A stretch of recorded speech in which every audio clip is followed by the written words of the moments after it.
ప్రార్థన చేసుకుందాం. ప్రార్థన చేసుకొని ఆరాధనని ప్రారంభించుకుందాం. మహాపరిశుద్ధుడు, మమ్మల్ని మిక్కిలిగా ప్రేమించిన మా పరలోకపు తండ్రి, నీ యొక్క పరిశుద్ధ పాదములకు లెక్కించలేని స్తుతులు, స్తోత్రాలు, వందనాలు చెల్లించుకుంటున్నాం. గడిచిన ఆదివారం నుంచి ఆదివారం వరకు మమ్మల్ని ఎంతో క్షేమంగాను సురక్షితంగాను కాపాడి ప్రభువా, నీ సన్నిధిలో ఈ విధంగా చేరి నిన్ను ఆరాధించటకు ఇచ్చిన మహాకృపను బట్టి, ధన్యతను బట్టి మీకు వందనాలు. ఆరాధన అంతటిని మీరు ఆశీర్వాదకరంగా జరిగించండి నాయన. నీ దాసుని నీ సిలువ చాటును మరుగుపరిచి మాకు కావాల్సిన చక్కటి వర్తమానాన్ని, హెచ్చరికలను దాయిచేయండి. రావాల్సిన ప్రతి బిడను క్షేమముగాను త్వరితంగా మీరు నడిపించండి నాయన. నీ సన్నిధిలో ఆరాధించుటకు ఇచ్చిన కృపను బట్టి నీకు వందనాలు చెల్లించుకుంటున్నాం నాయన. పాటల ద్వారా, సాక్ష్యముల ద్వారా ప్రతి విషయాల్లో మీరు మహిమ పొందండి. పాటలు పాడే బిడ్డలను, వాయిద్యాలు వాయించే బిడ్డలను మీరు బలపరచమని సన్నిధిలో ప్రార్థిస్తున్నానయ్యా నాయన. రావాల్సిన ప్రతి బిడను క్షేమంగా త్వరితంగా నడిపించండి. ముఖ్యంగా ఆరాధన అంతటిని నీ ఆత్మాధ్వర్యంలో జరిగించి మీరు మహిమ పొందమని యేసునామం పేరట బ్రతిమలాడి వేడుకొంచున్నాం తండ్రి, ఆమేన్. సదాకాలము నీతో నేను జీవించెదను యేసయ్యా. సదాకాలము నీతో నేను జీవించెదను యేసయ్యా. యేసయ్యా, యేసయ్యా, యేసయ్యా, యేసయ్యా, యేసయ్యా, యేసయ్యా, యేసయ్యా, యేసయ్యా. సదాకాలము నీతో నేను జీవించెదను యేసయ్యా. సదాకాలము నీతో నేను జీవించెదను యేసయ్యా. పాపాల ఊబిలో పడి ఉన్న నన్ను నీ ప్రేమతో నన్ను లేపావయ్యా. పాపాల ఊబిలో పడి ఉన్న నన్ను నీ ప్రేమతో నన్ను లేపావయ్యా. ఈ తోడు లేని నాకు నా తోడుగా, నా అండగా నీవు నిలిచావయ్యా. ఈ తోడు లేని నాకు నా తోడుగా, నా అండగా నీవు నిలిచావయ్యా. యేసయ్యా, యేసయ్యా, యేసయ్యా, యేసయ్యా, యేసయ్యా, యేసయ్యా, యేసయ్యా, యేసయ్యా. సదాకాలము నీతో నేను జీవించెదను యేసయ్యా. సదాకాలము నీతో నేను జీవించెదను యేసయ్యా. నీ వాత్సల్యమును నాపై చూపించి నీ సాక్షిగా నన్ను నిలిపావయ్యా. నీ వాత్సల్యమును నాపై చూపించి నీ సాక్షిగా నన్ను నిలిపావయ్యా.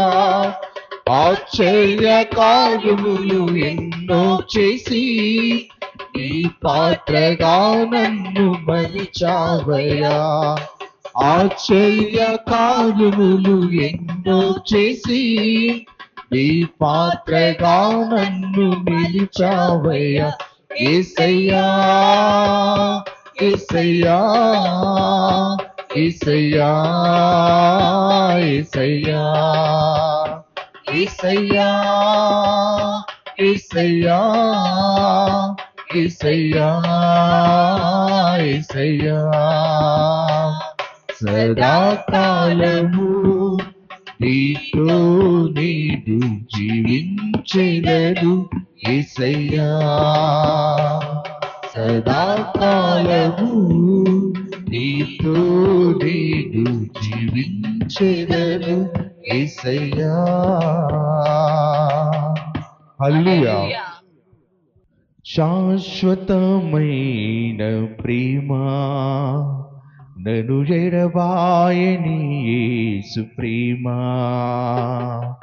శాశ్వతమైన ప్రేమ నన్ను ఎడబాయని యేసు ప్రేమ, విడువక నాయడా తన కృప చూపు ప్రేమ, నన్నాదరించు ప్రేమ, నన్నాదుకున్న ప్రేమ, శాశ్వతమైన ప్రేమ నన్ను ఎడబాయని యేసు ప్రేమ, శాశ్వతమైన ప్రేమ నన్ను ఎడబాయని యేసు ప్రేమ, యుగములు మారినను తరములు తరలినను, యుగములు మారినను తరములు తరలినను, రాజ్యములే కంపించిన రాష్ట్రములే అంతరించిన, రాజ్యములే కంపించిన రాష్ట్రములే అంతరించిన,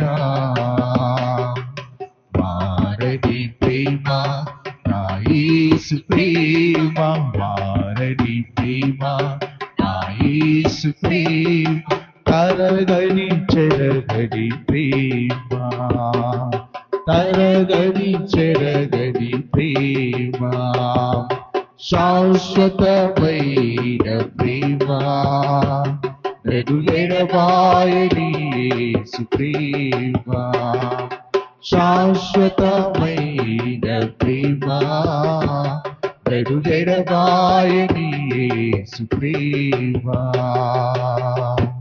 హల్లెలూయా, హల్లెలూయా.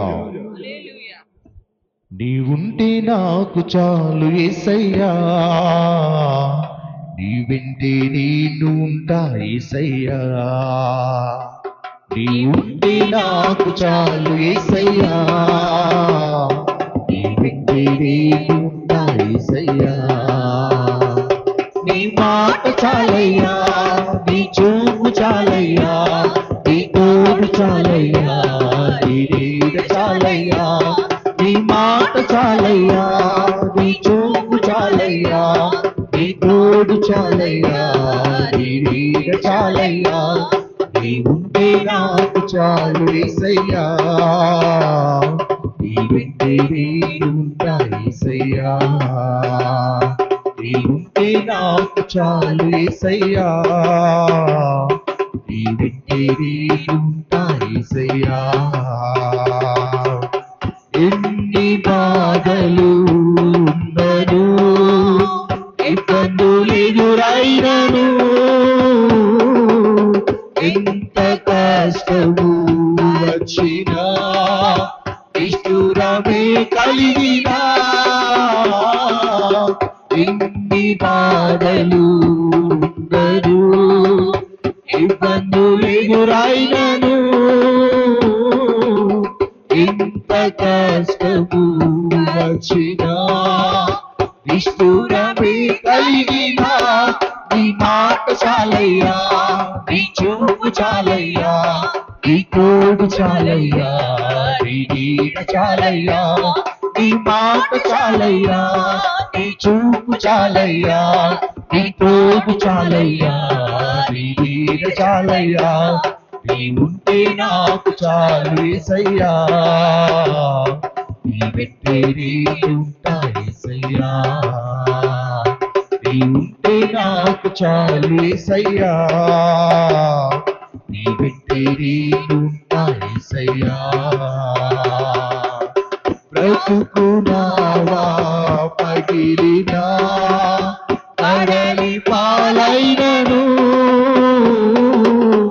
అలలు ముంచి వేసిన ఆశలు అణుగావినా బ్రతుకునావా పగిలినా కడలి కాలైనను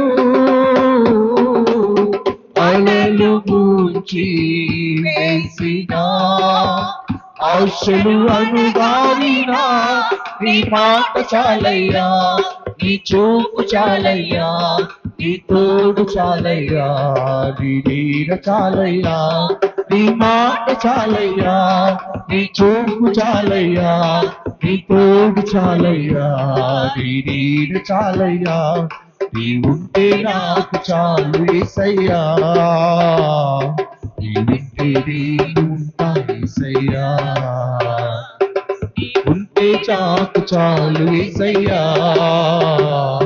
నీ ఉంటే నేను ఉంటా యేసయ్యా నీ మాట చాలయ్యా నీ చూపు చాలయ్యా నీ తోడు చాలయ్యా నీ నీడ చాలయ్యా నీ మాట చాలయ్యా నీ చూపు చాలయ్యా నీ తోడు చాలయ్యా నీ నీడ చాలయ్యా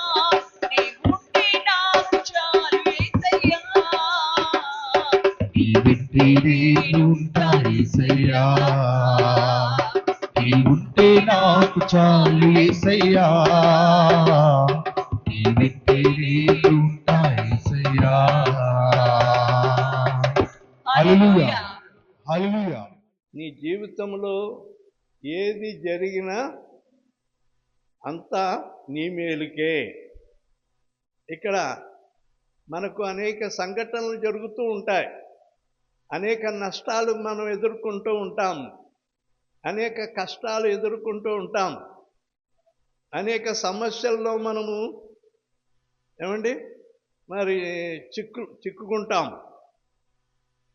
అయితే ఇది దేవుడు నమ్ముకున్నాం కదా, దేవునిలో ఇంతకాలము దేవునిలో ఉన్నాం కదా ఏమా అని మనము దేవుణ్ణి శంకించకూడదు. మన యొక్క పొరపాట్ల వలన జరిగిందో, మన నిర్లక్ష్యం వలన జరిగిందో, అది ఎందువలన జరిగిందో, ఏది జరిగినా ఇక్కడ ఏది జరిగినా అంతా మన మేలుకే, అంతా మన మేలుకే. ఏది జరిగినా అంతా మన మేలుకే అనుకోవాలట. విశ్వాసి, నిజమైన విశ్వాసి అయితే దేవుని చిత్తము, ఏది జరిగినా దేవుని చిత్తము. యోబు ఏమన్నాడు? యెహోవా ఇచ్చాను, యెహోవా తీసుకోనేను, ఆయన నామమునకే మహిమ కలుగును గాక. ఆయన గొప్ప, ఆ రోజుల్లోనే యోబు గొప్ప ఆస్తిపరుడు, గొప్ప మరి భక్తుడు. 10 మంది సంతానము, 10 మంది సంతానం కొరకు వేకువనే లేచి వాళ్ళందరి నిమిత్తమై బలులు అర్పించేవాడటండి. కొన్ని వేల గొర్రెలు ఉన్నాయి, కొన్ని వేల వారి గాడిదలు ఉన్నాయి, కొన్ని వేల ఒంటెలు ఉన్నాయి, మరి అనేక జీవాలు, వాటికి మేపటానికి పనివారు, 100 కొలది పనివారు ఉన్నారు. అవన్నీ పెంచాలంటే భూమి కావాలి, భూస్వామి.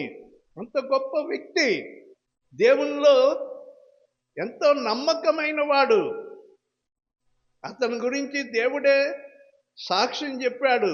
యథార్థవంతుడు, నీతి గలవాడు, దేవుని యందు భయభక్తులు కలిగిన వాడని చెప్పి అతని గురించి దేవుడు మంచి సాక్ష్యం చెప్పాడు. అయితే తనకి శ్రమ వచ్చింది. శ్రమ అంటే మామూలు శ్రమ కాదండి. 10 మంది పిల్లలు ఒక్కసారే చనిపోయారు. కుమార్తెలు కానివ్వండి, కుమారులు కానివ్వండి, విందు చేసుకుంటూ ఉండగా మిద్ది కూలి ఒక్కసారి 10 మంది చచ్చిపోయారు.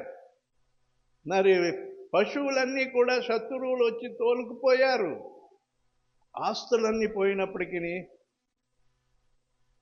అధికారం పోయినా ఏమీ ఆయన బాధపడలేదు. దేవుడిచ్చాడు, దేవుడు తీసుకున్నాడు, ఆయన నామమునకే స్తోత్రమని దేవుని మీద నిరీక్షణ పెట్టాడు, కానీ దేవుని ఒక్క మాట కూడా ఏమండి మరి అనలేదు. దేవుని స్తోత్రం, హల్లెలూయా. నీవు నేనైతే ఒక 1000 రూపాయలు పోయినాయి అనుకోండి, ఎక్కడో 1000 రూపాయలు మనం నిర్లక్ష్యం వలన ఎక్కడో పడేసాం అనుకోండి, ఎన్ని తిట్టుకుంటాము దేవుణ్ణి మనం.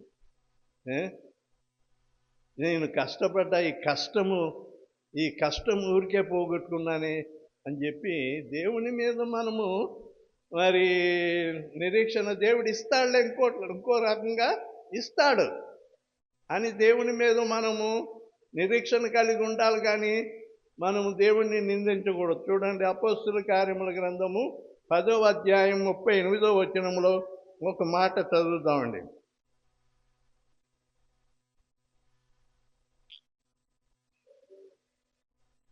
అదేదనగా అక్కడి నుంచి చదవమ్మా. నజరేయుడైన యేసును పరిశుద్ధాత్మతోను శక్తితోను అభిషేకించుననిదే దేవుడు ఆయనకు తోడై ఉండెను కనుక ఆయన మేలు చేయుచు అపవాది చేత పీడింపబడిన వారందరినీ స్వస్థపరచుచు సంచరించుచుండెను. చాలండి, ఈ సందర్భాన్ని మీ ముందు పెడతాను. 10వ అధ్యాయంలో మరి ఇటలీ పటాలంలో శతాధిపతి అని కొర్నేలి ఒక ఆయన ఉన్నాడండి. కొర్నేలి ఇటలీ పటాలంలో శతాధిపతి అంటే 100 మంది సైనికుల మీద అధికారి. ఒక అన్యుడు దేవుని గురించి తెలుసుకున్నాడు, యేసు ప్రభువుని గురించి తెలుసుకుని తాను తన ఇంటి వారందరూ కూడా బాప్తీసం తీసుకోకపోయినప్పటికీ దేవుని మీద ఆసక్తి కలిగి అనుదినము దేవునికి ప్రార్థన చేసుకుంటూ ఉండేవారటండి.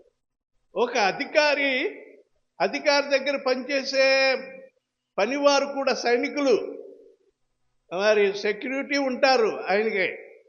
సెక్యూరిటీ వాళ్ళు కానివ్వండి, ఇంటి దగ్గర పనిచేయడానికి అధికారులంతా, ఆ యొక్క పోలీసు స్టాఫ్ అంతా కూడా అక్కడ ఉంటారు.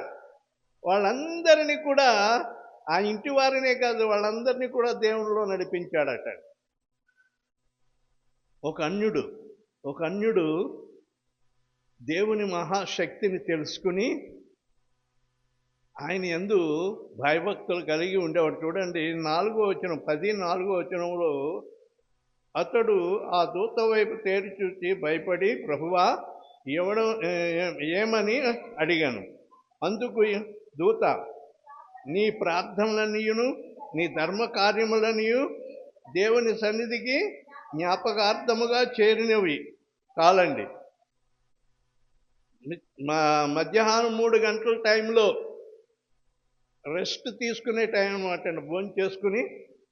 భోంచేసుకుని కాసేపు రెస్ట్ తీసుకునే టైం 3 గంటలు, 2:30 3 గంటల నుంచి 3 గంటల వరకు రెస్ట్ తీసుకునే టైము. ఆ రెస్ట్ తీసుకునే టైంలో ఈయన ప్రార్థన చేసేవాడటండి. ఇంచుమించు 3 గంటల టైంలో ఆయన ప్రార్థన చేసుకుంటూ దేవునికి మరి స్తుతులు అర్పిస్తూ కృతజ్ఞతలు తెలియజేస్తూ ఉంటుండగా దేవుని దూత ప్రత్యక్షమై కొర్నేలిని పిలిచి, నీ ప్రార్థనలు నీ ధర్మ కార్యములు దేవుని సన్నిధికి జ్ఞాపకార్థముగా చేరినవి. నీవు యొప్పేకు మనుషులను పంపించి, యొప్పే అంటే సముద్రం ధరిని ఉన్నాడు ఈ యొప్పే పట్టణము. మరి ఇటలీ అనేది సముద్రం ధరిని ఉంది. ఆ సముద్రం మధ్యధరా సముద్రం అనమాట అండి. ఆ సముద్రం ధరిన దగ్గర వైజాగ్ ఎలా ఉందో అలాగనమాట. వైజాగ్ సముద్రం, అదంతా సముద్రం అయితే వైజాగ్ అలాగా ఈ ఇటలీ కూడా సముద్రం ధరిని ఉంది. ఆ సముద్రం ధరిని దగ్గరలోనే ఒక సీమోను అనే ఒక భక్తుడు ఉన్నాడు, ఒక విశ్వాసి. ఆ ఇంటికి పేతురు అనే ఆయన ప్రార్థన చేసుకోవటానికి, ఆ ఇల్లుని దర్శించడానికి వచ్చాడు. అయితే ఇంటి వారు మధ్యాహ్నం భోజనం సిద్ధపరుస్తుండగా ఈయన మిద్ది మీదకి వెళ్ళి ప్రార్థన చేసుకుంటున్నాడు అనమాట. ఎవరు? పేతురు ప్రార్థన చేసుకుంటున్నాడు. ఎవరింటి దగ్గర ఉన్నాడు? చర్మకారుడు అని, చర్మం పని చేసే సీమోను అనే చర్మకారుని ఇంట్లో ప్రార్థన చేసుకుంటున్నాడు. ప్రార్థన చేసుకుంటుంటే ఒక దర్శనాన్ని చూశాడటండి. దుప్పటి పైనుండి, ఆకాశం నుండి ఒక బెడ్షీట్ వచ్చిందట కిందకి. ఆ బెడ్షీటు అలా పరివగానే దాంట్లో రకరకాల పురుగులు ఉన్నాయటండి. రకరకాల పురుగులు, 4 కాళ్ళ పురుగులు, మరి 2 కాళ్ళ పురుగులు, ఏమండి రెక్కలతో ఎగిరే పురుగులు, ప్రాకే పురుగులు, ఇవన్నీ కూడా ఆ దుప్పట్లో ఉన్నాయట. ఒక స్వరం వినబడుతుంది, పేతురు ఇవి చంపుకుని తిను. వాటిని తినమని అనేసరికి వాటి చూస్తుంటేనే జలతరుస్తుంది. పురుగులను చూడగానే ఆయన, వద్దు ప్రభు, అవి ఎన్నడూ కూడా నేను తినలేదు, ఇవి నీచమైనవి, వద్దు ప్రభు అని అనేసరికి ఆ దుప్పటి కాసేపు ఉంచబడింది, అది మళ్ళా పైకి వెళ్ళిపోయింది. ఆ దర్శనం యొక్క భావం ఏంటి అని ఆలోచన చేస్తూ ఉన్నాడు. ఆయన ఆ సాయంకాలం అయిపోయింది. ఆ సాయంకాల సమయంలో ఈ దర్శనము ఆలోచన చేస్తున్నాడు. ఈలోగా వాకిలి దగ్గర ఒక 3 మనుషులు వాకిలి తట్టుతూ ఉన్నారు. అక్కడికి వచ్చి, చర్మకారుడైన సీమోను ఇల్లు ఇదేనా అని ఎవరినో పక్కన అడుగుతూ ఉంటే, ఇదంతా వింటున్నాడు పేతురు గారు, మిద్ది మీద ఉండి వింటున్నాడు. అయితే వాళ్ళు వచ్చి వాకిలి తట్టి, అయ్యా సీమోను గారి ఇంట్లో ఉన్న పేతురు గారు మీరేనా అని అంటే, అవును నేనే. ఏమిటి అని అంటే, తన వచ్చిన సంగతి ఏమిటి, మా సార్ ఎవరు? సైన్యాధిపతి, ఇటలీ పట్టణంలో శతాధిపతి అనే కొర్నేలి అనే ఆయన మంచి దైవ భక్తి కలిగిన వాడు. ఈరోజు 3 గంటల టైంలో దర్శనం వచ్చింది. నీ ప్రార్థనలు వినబడ్డాయి, నీ ధర్మకార్యములు వినబడ్డాయి. మరి ఒప్పేకి వెళ్ళి అక్కడ పేతురు అనే ఒక సేవకుడు ఉన్నాడు, అతను పిలిపించుకుని వాక్యం వినమని చెప్పి దేవదూతలు చెప్పారట. అందుకుని మమ్మల్ని పంపించాడని అంటే, అప్పుడు అర్థం చేసుకున్నాడట, యూదులకు తప్ప మలనాటి అన్యజనుల మధ్యకి ఆయన రాడు. ఎందుకంటే యూదులు రక్షణ యూదులకే కానీ అన్యజనాంగానికి కాదు అని ఆయన నిర్ణయం, దేవుని నిర్ణయం కాదండి. యేసు అందరికీ ప్రభు. అన్యజనాంగానికి ఏంటి, మరి యూదులకేంటి, అందరి కొరకు ఆయన ప్రాణం పెట్టాడు. ఆ సంగతి పేతురుకు తెలియక ఉండేది. అందుకని ముందుగానే దేవుడు వెళ్ళడేమో అని చెప్పి ముందుగానే ఈ దర్శనం రాగానే, ఓహో దేవుడు నాకు ఇచ్చిన ఈ దర్శనం ఇదే అనమాట, అన్యజనాంగమును కూడా దేవుడు ప్రేమిస్తున్నాడని చెప్పి అప్పుడు తను ప్రయాణమై ఆ కొర్నేలి ఇంటికి వెళ్ళి చూసేసరికి అప్పటికే ఇల్లు అంత పెద్ద హాల్ నిండా జనాంగం ఉన్నారటండి. అన్య జనాంగమే అంతా, తన తోటి స్నేహితులు, తన తోటి అధికారులు, మరి ఇంకా పెద్ద పెద్ద వాళ్ళందరూ కూడా వచ్చి మీరు ఎలా కూర్చున్నారు అలా కూర్చుని ఉన్నారు. పేతురు గారు భక్తుడు వస్తాడంట, యేసుబాబు భక్తుడు వస్తాడంట, సేవకుడు వస్తాడంట అని చెప్పి ఎదురు చూస్తూ ఉన్నారు. వీళ్ళకు వచ్చిన పాటలు పాడుకుంటూ చాలా ఉజ్జీవముగా చక్కగా ఉన్నారట. వాళ్ళందరినీ చూడగానే పేతురు ఆశ్చర్యపోయాడు. మీరు ఆ భాగం అంతా మీరు తర్వాత చదువుకోండి, నేను అంతా చెప్పడానికి టైం లేదు. కానీ ఇక్కడ పేతురు వాళ్ళని చూసి 34వ వచనంలో, దేవుడు పక్షపాతి కాడని నిజముగా నేను గ్రహించి ఉన్నాను. దేవుడు పక్షపాతి కాడు. అమ్మా వింటున్నారా? దేవుడు పక్షపాతి కాడు. నిన్నెలా ప్రేమిస్తున్నాడు, నన్ను అలాగే ప్రేమిస్తున్నాడు. నన్ను ఎలాగ ప్రేమిస్తున్నాడో మిమ్మల్ని అలాగే ప్రేమిస్తున్నాడు. దైవ సేవకుడు కదా, ఎక్కువ దేవుడు ఎక్కువ ప్రేమిస్తాడని అనుకోవచ్చు. ఎక్కువ నేను తప్పు చేసినా మిమ్మల్ని అన్నా క్షమిస్తాడు. ఏమండి, అయ్యో పాపం తెలియదులే అని చెప్పి ఆయన సమర్థించుకుంటాడు. కానీ నేను తప్పు చేస్తే దేవుడు ఊరుకుంటా, రెండంతల శిక్ష నాకు మీకు ఒక శిక్ష అయితే నాకు రెండంతల శిక్ష. ఎందుకంటే బోధించేవాడిని ఎరిగి చెడిపోతే నాకు ఇంకా దిక్కెవరూ లేరనమాట అండి. దేవుడు కూడా ఇక నా పక్షంగా ఉండడు. కనుక దేవుడు పక్షపాతి కాడు. అన్య జనాంగాన్ని చూడగానే పేతురు ఈ మాట అంటున్నాడు, దేవుడు పక్షపాతి కాడని నిజముగా గ్రహించి ఉన్నాను. ప్రతి జనములోనూ ఆయనకు భయపడి నీతిగా నడుచుకుని వారందరినీ ఆయన అంగీకరించును. చూసారా, ఎవరినండి? ఆయనకు భయపడి. ఎవరికి భయపడి? దేవునికి భయపడి నీతిగా నడుచుకుని వానిని ఆయన అంగీకరిస్తాడు. మనము దేవునికి భయపడాలి. ముందు దేవునికి భయపడకుండా నీ ఇష్టం వచ్చినగా నువ్వు ప్రవర్తిస్తే నీ పక్షమున ఎవరు కూడా నిలబడరు. దేవుడే నీకు విరోధి అయితే ఇక మనకి సహాయం చేసేవాళ్ళు ఎవరున్నారండి? సౌలుకి అదే జరిగింది. మరి సౌలు దేవుని చేత అభిషేకింపబడిన వాడు, కానీ దేవుని యందు నిర్లక్ష్యం చూపి భయభక్తులు కలిగి ఉండక ఇష్టం వచ్చినగా ప్రవర్తించినందుకు దేవుడి చెయ్యి వదిలేశాడు. దేవుడి చెయ్యి వదిలేస్తే ఇంకా ఎవరు పట్టుకుంటారండి? ఎవరు పట్టుకుంటారమ్మా? యా దేవుడు పట్టుకోడు. నీవు నమ్మిన నీ దేవుడే పట్టుకోవాలి. ఆయనే నిన్ను కనికరించాలి, ఆయనే నిన్ను బాగు చేయాలి. కనుక ఆయనకు భయపడి నీతిగా నడుచుకొని వానిని ఆయన అంగీకరిస్తాడట.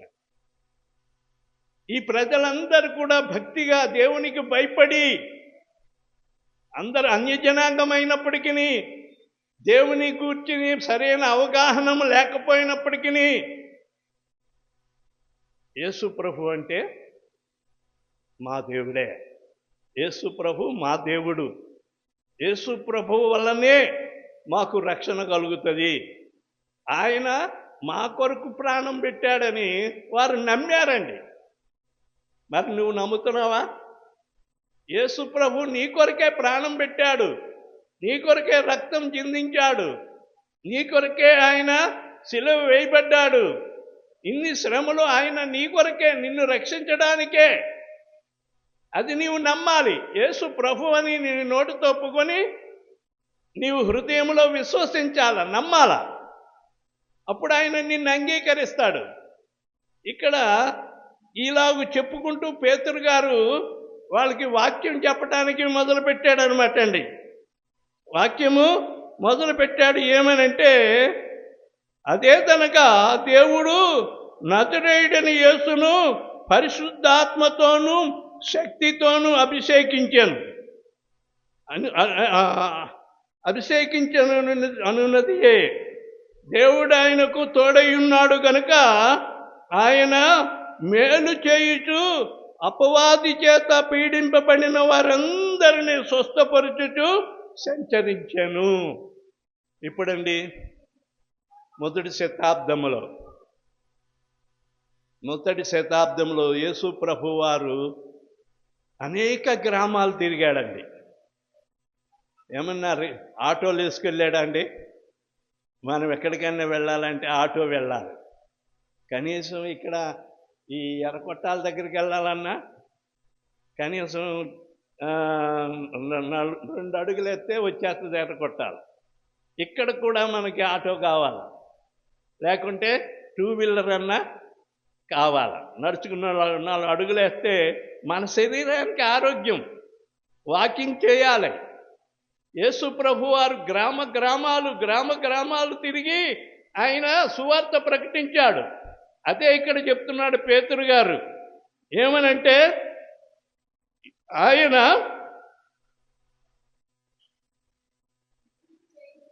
మేలు చేయుచు ఆ, దేవుడు ఆయనకు తోడై ఉండెను కనుక ఆయన మేలు చేయుచు అపవాది చేత పీడింపబడిన వారందరినీ స్వస్థపరచుచు సంచరించు. ఆయన మేలు చేసేవాడు. ఇక్కడ నా పాయింట్ ఏంటంటే మేలు చేసేవాడు ఆయన.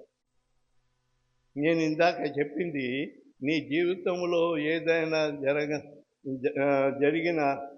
ఏది జరిగినా అంతా నీ మేలుకే. మేలుకే కానీ కీడుకు కాదు. ఆయన ఏది కూడా నీకు కీడుకి రావటానికి ఒప్పుకోడు. ఆయన కీడు చేసేవాడు కాదండి. అమ్మా, తెలియక దేవుడు నాకు ఈ శోధన పంపించేశాడు అంటారు. ఆయన శోధన పంపేవాడు కాదు. ఆయన అది బాగా తెలుసుకోవాలి. శోధన ఎవరికి పంపడు, అందరినీ ప్రేమించేవాడు ఆయన. ఇక్కడ మేలు చేయుచు ఏమంటే అందరికీ ఆ గ్రామాల్లో ఆయన ఏ గ్రామాలకు వెళ్ళాడో ఆ గ్రామాల్లో అందరికీ రోగులను స్వస్థపరిచాడు. కుంటివారికి కాళ్ళు ఇచ్చాడు, గుడ్డివారికి కళ్ళు ఇచ్చాడు, ఊచ చేయగల వారికి స్వస్థత ఇచ్చాడు, చనిపోయిన వారిని లేపాడు. ఆయన అపవాది చేత పీడింపబడిన వారందరినీ ఏం చేశాడంటే స్వస్థపరచుచుండెను. ఆయన మేలు చేసేవాడు, కీడు చేసేవాడు కాదండి. అమ్మా, ఇది నీవు గ్రహించాలి. నీవు నమ్మిన నీ ప్రభు మేలు చేసేవాడే కానీ కీడు చేసేవాడు కాదు. దేవుని స్తోత్రం చెప్దాం. హల్లెలూయా. నమ్మాలి. నేను నమ్మిన నా దేవుడు మేలు చేసేవాడే కానీ నాకు కీడు చేసేవాడు కాదు. ఇక్కడ ఖచ్చితంగా పేతురు గారు చెప్తున్నాడు ఈ మాట. ఏమండి, ఆయన మేలు చేయుచు అపవాది చేత పీడింపబడిన వారందరినీ స్వస్థపరచుచు. రోగాల చేత పీడింపబడుతున్నారనంటే అపవాది తెచ్చిపెట్టిన రోగమే. నీ శరీరంలోనికి దగ్గు వచ్చిన, జ్వరం వచ్చిన, తలపోటు వచ్చిన, మోకాళ్ళ నొప్పులు వచ్చిన, వీపుల్లో నొప్పి వచ్చిన, ఏదొచ్చినప్పటికీ సాతాను పెట్టింది. ఆ వచ్చినప్పుడు ఏం చేయాలి? సాతాను పెట్టింది కాబట్టి మనం ఏం చేయాలండి? ప్రార్థన చేసుకోవాలి, దేవునికి అప్పగించుకోవాలి. దేవా, సాతాను నన్ను వెంబడించి ఈ జ్వరాన్ని తెచ్చిపోయి ఇప్పటి వరకు హాయిగా ఉన్నాను, ఇప్పటి వరకు ఇంట్లో పని చేసుకున్నాను, ఇప్పటి వరకు బాగున్నాను, ఇప్పటికిప్పుడు ఈ నడుము నొప్పి వచ్చింది, లేకుంటే ఇప్పటికిప్పుడు కాళ్ళు నొప్పి వచ్చింది, ఇప్పటికిప్పుడు తలనొప్పి వచ్చింది, పడిశం వచ్చింది. ఈ బలహీనతలన్నీ సాతాను తెచ్చిపెట్టేవేనండి. నమ్ముతున్నారమ్మా? సాతాను తెచ్చిపెట్టేవి. యోబుకి ఇందాక యోబుని గురించి విన్నాం కదా. యోబుకి ఈ బలహీనతలన్నీ తెచ్చిపెట్టింది ఎవరు? దేవుడా? దేవుడు కాదండి, సాతాను లోనకు ప్రవేశించి అప్పటి వరకు ఆయన కంచె వేశాడు. ఆ కుటుంబం చుట్టూ, యోబు కుటుంబం చుట్టూ కంచె వేశాడు కాబట్టి క్షేమంగా హాయిగా ఉన్నాడు. ఆ కంచె కాస్త దేవుడే తొలగించాడు. దేవుడు తొలగించినందుకు లోనకు ప్రవేశించి వారి ఇష్టం వచ్చినట్టు ఆడుకున్నాడు అనమాట అండి యోబుతో. అయినా యోబు ఏనాడు కూడా దేవుని మీద అలగలేదు, దేవునికే ప్రార్థన చేశాడటండి. భార్య వచ్చి ఇంకా ఎక్కడ నువ్వు సత్యాన్ని వదలకుండా దేవుడా దేవుడా అంటావని చెప్పి ఆ సాతాను ఆ యోబులో కూడా, ఆ యోబు భార్యలో కూడా ప్రవేశించి యోబునే దూషిస్తూ ఉందటండి. ఇంకా దేవుడా దేవుడా అంటావు, దేవుడు ఎక్కడున్నాడు, ఇంత అన్యాయం అయిపోయింది మనకి అని ఆడదు కదండి. బాధ ఎక్కువైపోయి ఆయన్ని ప్రార్థన చేసుకుంటుంటే శోధిస్తూ ఉందన్నమాట. మూర్ఖురాళ్ళులాగా మూర్ఖురాలు అనలేదు. మూర్ఖురాలులాగా, ఎవరో మూర్ఖురాలు తెలియని మూర్ఖురాలు మాట్లాడినట్లు నువ్వు మాట్లాడొద్దు. యెహోవా ఇచ్చాను, యెహోవా తీసుకొనేను, ఆయనకే స్తోత్రం కలుగును గాక అని తన మాటల్లో కూడా అతడు పాపము చేయలేదటండి. ప్రియమైన వారులరా, అందుకని ఈ మాట ఎందుకు చెప్తున్నానంటే, నీకేదైనా బలహీనత వస్తే దేవునికి మొరపెట్టు. ఎందుకంటే మేలు చేయుచు అనేక గ్రామాలు సంచరిస్తూ అపవాది చేత పీడింపబడిన వారందరినీ స్వస్థపరిచేవాడు. ఒక్క మాట చదివి నేను ముగించేస్తాను. రోమాపత్రిక ఆ పక్కనే అపోస్తల కార్యముల తర్వాత రోమాపత్రిక 8వ అధ్యాయము 28వ వచనము. దేవుని ప్రేమించు వారికి అనగా ఆయన సంకల్పము చొప్పున పిలువబడిన వారికి మేలు చేయుటకై సమస్తమును సమకూడి జరుగుచున్నవని ఎరుగుదుము. రోమాపత్రిక, ఈ రోమా సంఘానికి పౌలు గారు రాసిన ఉత్తరం అన్నమాట అండి. దేవుని ప్రేమించు వారికి. ఎవరు దేవుని ప్రేమించేవారు? ఏమండి, దేవుని ప్రేమించేవారు ఎవరండి? చెప్పండి. దేవుని ప్రేమించేవారు. ఆ మాట కూడా మరి దానికి అర్థం చెప్పట్లేదు మీరు. మనమే దేవుణ్ణి ప్రేమించేవారు. దేవుణ్ణి ప్రేమించాం కాబట్టి ఆయన సన్నిధికి వచ్చాము. అమ్మా, దేవుణ్ణి ప్రేమించాం కాబట్టే మనమే దేవుణ్ణి ప్రేమించేవారు మనమే. ఆ ముక్క చెప్పడానికి భయపడతారు ఎందుకు? ఇక్కడ దేవుణ్ణి ప్రేమించు వారికి అనగా ఆయన సంకల్పము చొప్పున పిలువబడిన వారికి. ఆయన సంకల్పము చొప్పున నీవు పిలువబడ్డావు. నీ గ్రామంలో అనేక మంది ఉండగా వాళ్ళందరినీ పిలవలేదు. నీ కుటుంబంలో అనేక మంది ఉండగా నిన్నే ప్రత్యేకంగా ఏర్పరచుకున్నాడు. ఆయన సంకల్పము నీ ఎడల ఉంది. సంకల్పం అంటే నీ మీద ఒక ఉద్దేశం ఉంది. నీవు నన్ను ఆరాధించేదానవని, నీవు నన్ను ఆరాధించేవాడవని ఆయన నీకు తెలియకుండానే నిన్ను ఏర్పరచుకున్నాడు. ఆయన అర్థం చేసుకోండి దేవుని మాట. దేవుడు నిన్ను ఏర్పరచుకున్నాడమ్మా. అమ్మా, వెనకాల ఉన్నవారు, దేవుడు మిమ్మల్ని ఏర్పరచుకున్నాడు. అయ్యా, దేవుడు మిమ్మల్ని ఏర్పరచుకున్నాడు. ఎందుకంటే మీరు దేవుణ్ణి ప్రేమించేవారని. చాలామంది లోకాన్ని ప్రేమించి దేవుని సన్నిధిని దూరం అయిపోయారు. దేవుని సన్నిధికి రాలేక ఛార్జీలు లేవనో, లేకుంటే ఒంట్లో బాగోలేదనో, లేకుంటే ఏదో పని ఉందనో, లేకుంటే విత్తనాలు ఒలుసుకోవాలనో రకరకాల పనులు పెట్టుకున్నారండి. అవన్నీ అవసరమా? అవన్నీ అవసరమా? దేవుడు ఈలోగా నిన్ను పిలిచి వచ్చేయమనంటే అవన్నీ ఏం చేస్తావు? అవన్నీ ఎవరిని పాలవుతాయి? జాగ్రత్త సుమా. దేవుడు నిన్ను ఏర్పరచుకున్నాడు. నువ్వు దేవుణ్ణి ప్రేమించువాడుగా ఉండాలా. దేవుణ్ణి ప్రేమించాలంటే ఆయన సంకల్పము, ఆయన యొక్క చిత్తాన్ని మనం ఎరిగి ఉండాల. ఏంటి ఆయన చిత్తము?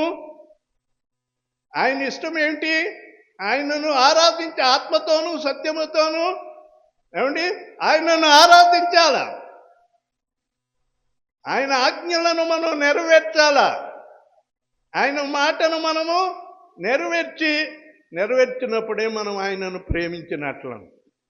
విశ్రాంతి దినమును పరిశుద్ధముగా ఆచరించుట జ్ఞాపకం ఉంచుకోవాలట. అయ్యో, ఇవాళ ఆదివారం అనే సంగతే మర్చిపోయానండి, నేను మర్చిపోయాను అని చెప్పి నీవు దేవుణ్ణి మర్చిపోయేవేమో. జాగ్రత్త, దేవుడు నిన్ను మర్చిపోతాడు.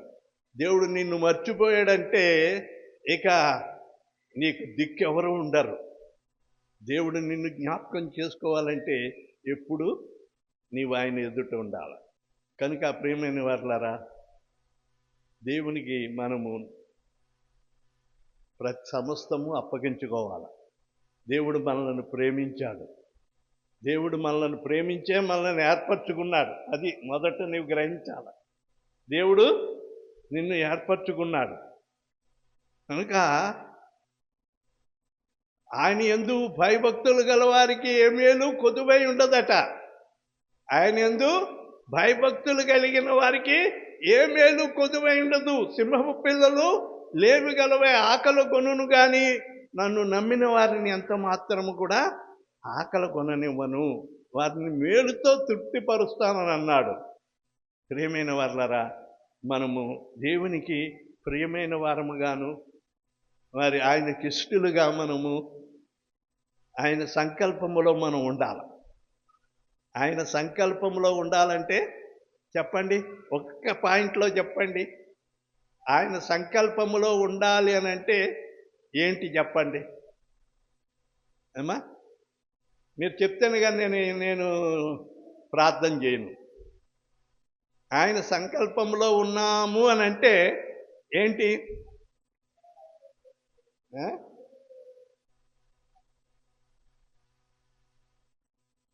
ఆయన సంకల్పంలో మనము ఎప్పుడుంటాము?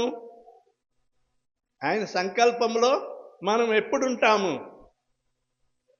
ఎప్పుడు ఆయనకి దగ్గరగా ఉన్నప్పుడే మనము ఆయన సంకల్పంలో ఆయన దృష్టిలో ఉంటాము. ఎప్పుడో మనకి ఇష్టం వచ్చినప్పుడు దేవుణ్ణి సన్నిధిని వెతకకూడదు. ఆదివారం మిగిలిన సోమవారం శనివారం వరకు నీ పనులన్నీ చేసుకో. ఆదివారము దేవుని సమయము, దేవుని సమయం కాబట్టి దేవుని సమయాన్ని దేవునికి ఇచ్చి ఏం చేయాలా? ఆయన సంకల్పములో మనం ఉండాలి.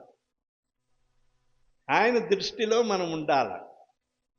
పలానమ్మ, మరియమ్మ, మార్తమ్మ, శాంతమ్మ అని అప్పుడు ఆయన గుర్తుపడతాడు అనమాట. ఏమంటాడు? అప్పుడు అక్కడికి వెళ్ళిన తర్వాత, ప్రభువా నన్ను గుర్తుపట్టలేదా? నేనెవరో నీకు తెలియదా? తెలుస్తుంది. ఆయనకి తెలియందేమీ లేదు. నీవు పిండముగా రూపింపబడక ముందే నీ సంగతి ఆయన ఎరిగి ఉన్నాడు. కానీ ఆయన ఏమంటాడంటే, నీవెవరువో నాకు తెలియదు. అయ్యో, నేను తెలియదా ప్రభువా? అవును, ఆయన సంకల్పములో నీవు లేవు. ఆయన సహవాసములో నీవు లేవు. ఆయనతో నీవు కాంటాక్ట్ లేదు. ఎప్పుడో నీకు ఇష్టం వచ్చినప్పుడు వస్తున్నావు, నీ ఇష్టం వచ్చినప్పుడు పోతున్నావు. కనుక ఆయన సంకల్పములో నీవు ఉండాలంటే ప్రతి ఆదివారము దేవుని సన్నిధిలో కనబడు. దేవుడు నిన్ను, నీ కుటుంబాన్ని ఆశీర్వదించి ఆయన ఏం చేస్తాడటండి? ఏం చేస్తాడు? ఆ భాగం నేను చివరిగా చదవలేదు. ఏమో లలితమ్మ చదువుతామా మాట? రోమాపత్రిక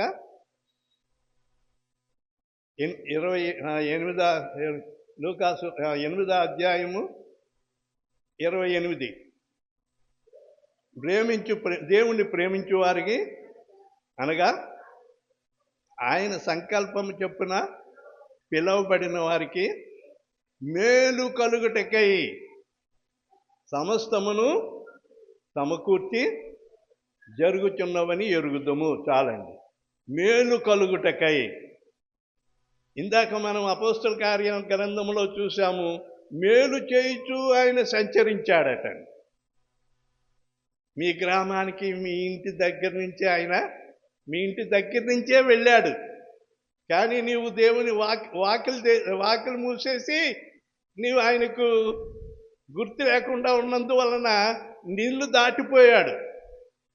నీకు మేలు చేయాలని వచ్చాడు, కానీ నీవు ఆయన్ని ఆహ్వానించలేదు.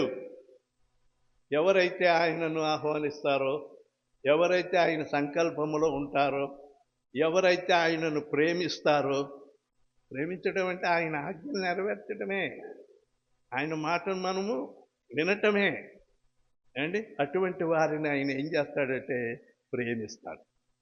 దేవుని ప్రేమ కావాలా? దేవుని ప్రేమను తోసిపుచ్చే వాళ్ళు ఎవరు లేరండి. దేవుని ప్రేమను వదిలేసుకునేవారు ఎవరూ లేరు. దాని కొరకు పరుగులెడతారు. కానీ ఆయన మాట చెప్పగానే అందరూ వెనక్కి వెళ్ళిపోతారు. ఆయన వెంబడించాల. ఒక ధనవంతుడు మరి నిత్య జీవానికి మరి మార్గాన్ని వెతికాడు. నీ కలిగినదంతా అమ్మేసి నన్ను వెంబడించమనంటే మిగులు ఆస్తి గలవాడు గనక తన ఆస్తిని విడిచిపెట్టలేక, తాను కలిగిన వాటిని విడిచిపెట్టలేక దేవుని నిత్య జీవాన్ని, నిత్య రాజ్యాన్ని వదులుకొని వెనక్కిపోయాడు. అటువంటి వారిని చూసి ధనవంతులు ఇలాగే చేచాపి, ధనవంతులు దేవుని రాజ్యములో ప్రవేశించడం దుర్లభము. దుర్లభం అంటే కష్టము. సూది బెజ్జములో, సూది ఎంతమంది చూశారండి? సూది బట్టలు కుట్టుకుంటాం కదండి, చిరిగిపోతే బట్టలు కుట్టుకుంటాం, గుండీలు పోతే కుట్టుకుంటాం కదండి. సూది చూడలేదా? ఎవరు మాట్లాడలే, కొత్తగా ఉన్నట్టున్నది సూది. నేను రేపు ఆదివారం వచ్చినప్పుడు చూపిస్తానులేండి మీకు జ్ఞాపకం. సూది ఎవరు చెప్పట్లేదు సూది అంటే. ఏమా నిజమేనా? ఇంత అమాయకులు ఉంటారా అండి? సూది యేసు ప్రభు చెప్పాడు. ఆయన చెప్పిన సూది బెజ్జములోకి ఒంటె దూరటం సులువంటే కానీ ధనవంతులు దేవుని రాజ్యంలో ప్రవేశించడం దూరం. ఈ సూది బెజ్జములో అయినా ఒంటె దూరొచ్చు కానీ ధనవంతులు దేవుని రాజ్యంలో ప్రవేశించలేరు. అంత కఠినం అన్నమాట అండి. జాగ్రత్త సుమా. నీవు దేవుణ్ణి వెంబడిస్తే, దేవుని మరి దృష్టిలో నీవు ఆయన సంకల్పములో ఉంటే దేవుని రాజ్యంలోనికి నీకు ప్రవేశం ఉంటుంది.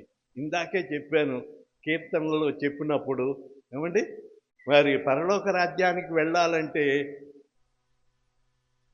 ఎవరు? మోషే గారే వెళ్ళలేకపోయాడంటే ఆయన మనం ఎంతటి వాళ్ళము?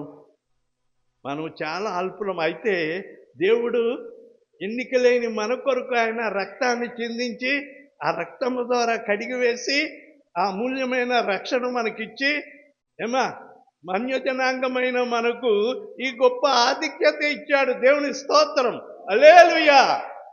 దాన్ని కాపాడుకుంటూ దేవుని ప్రేమలో ఉండాలని చెప్పి ఈ మాటలు ముగిస్తున్నాను. దేవుడి మాటలు దీవించుగాక. ఆమేన్. పరిశుద్ధుడైన మా పరమ తండ్రి, నీ పరిశుద్ధ పాదములకు అనేక వందనాలు, స్తుతులు చెల్లిస్తున్నాం నాయన. ఇంతవరకు ఆరాధనలో మీరు ఆధిపత్యం వహించి మీరు నడిపించిన విధానమును బట్టి వందనాలు చెల్లిస్తున్నాం నాయన. నీ బిడ్డలు నీ సన్నిధానంలో ఇంతవరకు గడిపినారు. వచ్చిన ప్రతి ఒక్కరిని మీరు ఆశీర్వదించండి నాయన. ప్రతి కుటుంబానికి మేలులతో నింపండి ప్రభువా. సమస్త కీడును తొలగించండి నాయన. మా ప్రభువా రాజా, సమస్తమును మేలు కలుగుటకై నాయన సమకూడి జరుగుతున్నవని రోమా పత్రికలో చెప్పబడినట్లు నాయన ప్రతి కుటుంబానికి నీ మెండైన మేలు ఆయన కలుగజేయండి ప్రభువా. రాజా, సింహ పిల్లలు ఏమి గలవై ఆకలి గనును కానీ నన్ను నమ్మిన వారిని ఎంత మాత్రము వారిని మేలుతో నింపుదనని సెలవిచ్చి ఉన్నావు కనుక నాయన ప్రతి ఒక్కరిని నీ మేలుతో నింపి ఆశీర్వదించమని మనం చేస్తున్నాం నాయన. ప్రతి ఒక్కరిని మీరు జ్ఞాపకం చేసుకుని వారికి కలిగిన వ్యాధి బాధల నుండి విడిపించి నెమ్మది దయచేయమని, ప్రతి కుటుంబాన్ని మీరు ఆదుకొనమని నజరేయుడని యేసయ్య నామములో ఈ వారమంతా నీ సన్నిధి మాతో ఉంచండి నాయన. కానుకలను మీరు అంగీకరించమని యేసు ప్రభు ద్వారా వేడుకొంచున్నాము తండ్రి. ఆమేన్. మనమందరూ లేచి స్తుతి కీర్తన పాడిన తర్వాత ఆశీర్వాదంతో సెలవు తీసుకుందాం.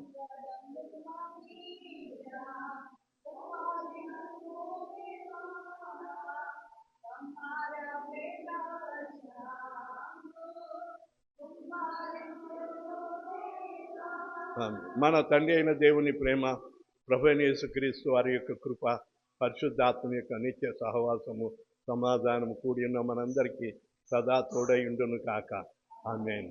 యేసు రక్తమే చేయండి, ప్రభు యేసు రక్తమే, యేసు నామ సంపూర్ణ విజయం కలుగు. ఆమేన్. Praise the lord. అందరికీ ప్రైజ్ ద లార్డ్.